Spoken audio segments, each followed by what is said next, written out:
नमस्कार बंधुगण, कहानी दुनिया को आपण मानकु स्वागत।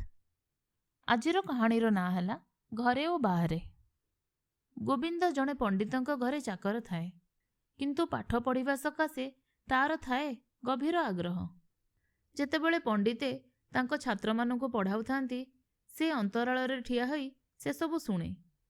सेथि सकाशे से अवश्य कामदामरे त्रुटि करे एवं मझिरे मझिरे पंडितों ठारू गाली मध्य शुणे, किंतु निज आग्रह छाड़ी पारे नाही।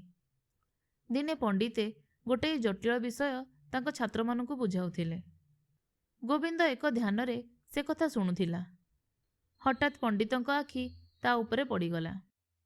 पंडिते पचारिले, किरे कामदाम छाड़ी कौन करुचु? गोविंद कहिला, आज्ञा आपणक व्याख्या शुणी आउ सबु कथा भूली जाइथिली। पंडिते पचारिले, सते मु कौन कहली तू ताहा तो निज भाषा रे कहि परिबु? आपण आज्ञा देले चेष्टा करिबी। एहा कही गोविंद पंडितों व्याख्या को संगे संगे बुझाई देला। पंडितों विस्मय कहिले न सरे, कारण से प्रश्नटी तांको छात्र मानकु भी पचारिथिले, केही उत्तर देई पारि नथिले। सेही दिनरु पंडिते गोविंद को छात्र भाव में ग्रहण कले। गोविंद एपरी मन देई पढ़ुथाए जे से समस्तंकु टपिगला। अन्य छात्र माने ताकू ईर्षा करुथुबार बुझीपारी गुरु सेमानंकु कुहंती, गोविंद उपरे देवी सरस्वतींकर कृपा अछि मने हुए। दिने विद्या चर्चारे से मते बळिजिब संदेह नाही। गुरुंकर एकथा सत्वे गोविंदर सहपाठी माने ताकू ईर्षा करिबाकु छाडिले नाही। जेते हेले गोविंद प्रथमे चाकर भावरे पंडितक पाखरे रहिथिला।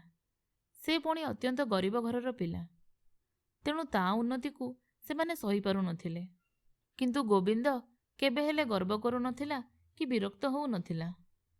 क्रमे खाली विद्वान भावरे नुहे, कवि और नाट्यकार भावरे मध्य गोविंद जनप्रियता लाभ कला। से संस्कृत रे लेखुथाए। सुधी समाज रे से सबु नाटक विशेष आदर लाभ करुथाए। गोविंद और ता सहपाठी माने अध्ययन शेष कले। सहपाठी माने अन्यान्य कामरे लागिले। एका गोविंद काव्य कविता नाटक इत्यादि रचना करी जीविका निर्वाह करुथाए। से जो विद्या लाभ करिथिला तार यथार्थ प्रयोग करुथाए। थरे सहपाठी माने बणिज्य पई जाई पड़ोसी देश रे पहुँचिले। सेठारे देखिले भद्रकवि नामक जड़े नाट्यकार अत्यंत जनप्रिय। तेबे सेही राज्यर भाषारे तांको नाटक मान मंचस्थ हेउथाए। गोविंदर सहपाठी माने से भाषा किछि किछि बुझुथांती। सेमाने से सबु नाटक देखि मुग्ध हेले। निज निज भितरे कथाभाषा हेले, भद्रकविंको नाटक मान जदि आम सेठारे अभिनीत हुअंता तेबे गोविंदर दर्प चूर्ण हुअंता।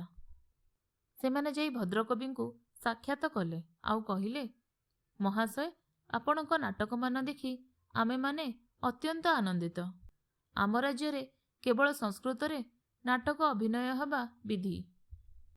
आपण जदि एसबु नाटक संस्कृत रे अनुवाद करि दियंते तेबे आमे माने आम राज्य रे एसबु अभिनयर व्यवस्था करंतु। आपण सेठारे मध्य जनप्रिय हुअंते। भद्रकवि कहिले, धन्यवाद, किंतु एसबु नाटक मूलतः संस्कृत रे लेखा। मु मो मातृभाषा रे अनुवाद करिछि मात्र। गोविंदर सहपाठी माने पचारिले, मूल संस्कृत नाटक गुड़िकर लेखक तेबे किए? भद्रलोक जणाइले, पड़ोसी राज्य रे गोविंद शर्मा नामक जड़े महान कवि और नाट्यकार अछंती। मूल लेखा तांकरी। सहपाठी मानको मुंड तळकु हेगला। ईर्षावशतः सेमाने केबे गोविंदर नाटक देखिबाकू जाई नथिले, तेणु से सबु नाटक सह सेमानकर परिचय नथिला। तेणिकी सेमाने गोविंद को दबाइबा दिगरे कौनसी चेष्टा कले नाही। आपण माने शुणुथिले जह्नमामूर एक गप, घरे और बाहरे।